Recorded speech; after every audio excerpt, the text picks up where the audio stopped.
स्वागत है आप सबका मेरी भविष्यवाणियों की पुस्तक में। तो आइए हम आज के पवित्र वचन को पढ़ेंगे जो कि परमेश्वर के दास प्रेरित अंकुर यूसुफ नरूला जी के द्वारा लिखा गया है।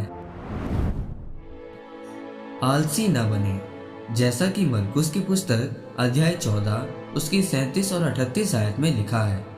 फिर वो आया और उन्हें सोते पाकर पतरस से कहा, हे शमौन, तू सो रहा है? क्या तू एक घड़ी भी न जाग सका?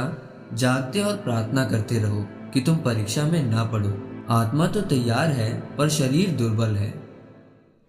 मेरे प्रियो, आज लोग बहुत आलसी हो चुके हैं। वो मेहनत नहीं करना चाहते, वो परमेश्वर को खोजना नहीं चाहते। परमेश्वर ने कहा कि मैं तेरे हाथों के कामों पर आशीष दूंगा।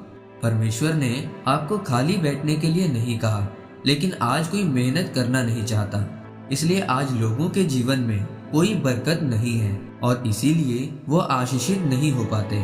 जब आप खुद ही आलसी होंगे और आशीषित नहीं होंगे तो आप दूसरों को कैसे परमेश्वर के बारे में बता सकेंगे। मेरे प्रियो, हम बाइबल में नए नियम में प्रभु यीशु मसीह के बारे में पढ़ते हैं कि जब वो गतसमनी बाग में प्रार्थना कर रहे थे तो लिखा है कि उनके चेले पतरस, याकूब और यूहन्ना भी उनके साथ ही थे।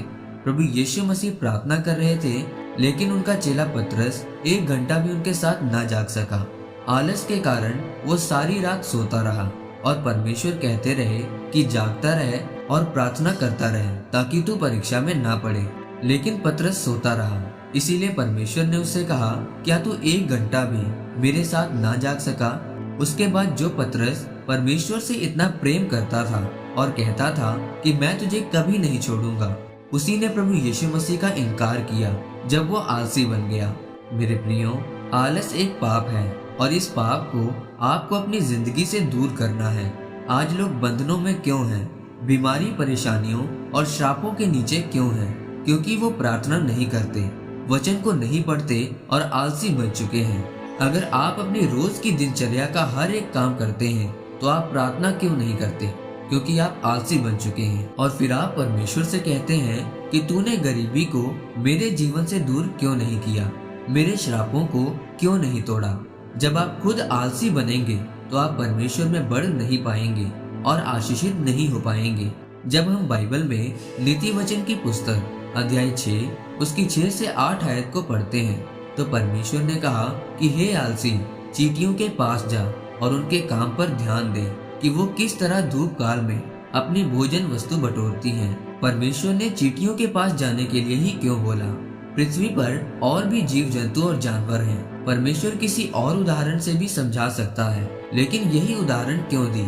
क्योंकि चींटियों की एक खासियत है कि वो बहुत मेहनती होती हैं। वो कभी भी हार नहीं मानती। वो बहुत बुद्धिमान होती हैं कि वो किस तरह एक ही लाइन में चलती रहती हैं और मेहनत करके अपना आहार संचय करती हैं। इसीलिए परमेश्वर ने कहा कि उनसे सीखो कि जैसे वो अपने भोजन के लिए मेहनत करती हैं, वैसे ही तुम भी परमेश्वर में मेहनत करो। इसीलिए मेरे प्रियो, अगर आप चाहते हैं कि परमेश्वर आपको आशीषित करे और ऊंचा लेकर जाए तो निरंतर प्रार्थना में बने रहें, वचन को पढ़ें, कोई भी काम करने में आलस न करें और मेहनती बने। परमेश्वर इस वचन के द्वारा आपको आशीषित करे। आमीन। आइए इस अंगीकार को आप मेरे साथ एक मन होकर करें। सर्वशक्तिमान परमेश्वर, मैं इस वचन के लिए आपका धन्यवाद करता हूँ।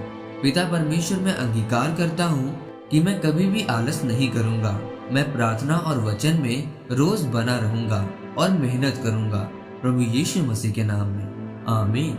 परमेश्वर आप सबको आज के वचन के ऊपर मनन करने के द्वारा आशीषित करे। आमीन।